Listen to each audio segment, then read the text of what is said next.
Sorry, Okay. you cut out a little bit Yeah, for me there. I just want to say, Oh, go how ahead. many in Colorado and California have gone back to consumers because of the efforts of the Consumer Protection Bureau? Yeah, I think just for California, the big number to remember is that the more than $20 billion nationwide, and just based on population, California would be between 10 to 15% of that. So a few $1 billion for California. And again, I sort of double click and co-sign onto what Mighty AG Platkin was saying about the immeasurable part, the deterrent you can't measure because it never happened. But the existence of the watchdog there, knowing that it is there to prevent, to identify, to root out abuses should they occur, prevents the abuses from happening in the first place. But a few $1 billion have been returned to consumers in California through the CFPB over its existence. And for Colorado, directionally, I think we're 3% or so of the population. And so the 3%, I rounded up to 21 billion, but in that neighborhood, it's obviously very significant. Two other quick points. The CFP also is a resource of information that helps us do our jobs better. And so there's a multiplier effect that if you take them away, it makes our jobs harder. It makes it harder for us to deliver on what we need to do. It also creates a vacuum. A second point is it's putting more pressure on us without the benefit of this coordinating and important leadership role that the CFPB was chartered to take. So it's a blow that we don't want to have happen. We want to protect consumers. It's critical that we keep this key institution in place.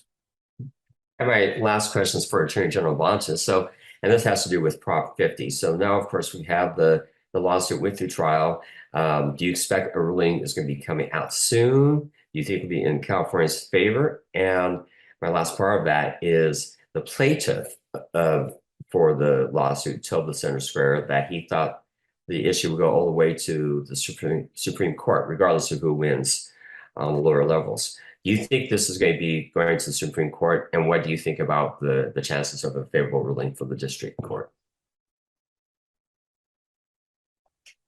I think we're going to get a ruling soon. The trial moved rather expeditiously following the filing of the complaint. It was just a few weeks, months later.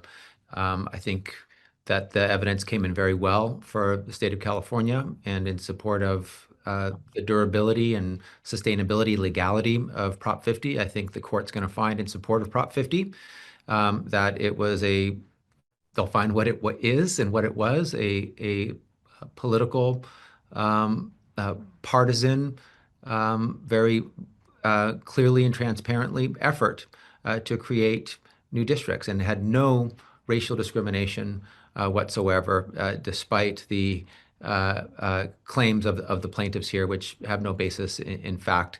And so I think the court is going to find for California, and then the plaintiffs will have to decide what they do at that point.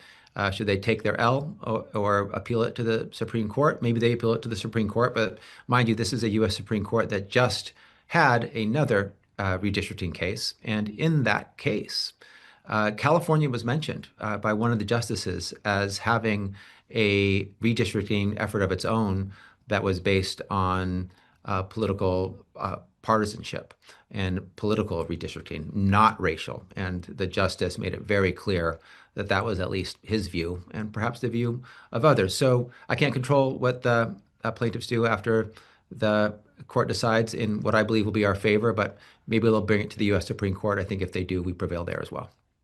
Yeah, thank you for your time. Really appreciate it. So my first question is for Attorney General Redfield about Oregon. So I was wondering why the Attorney General decided to file this lawsuit.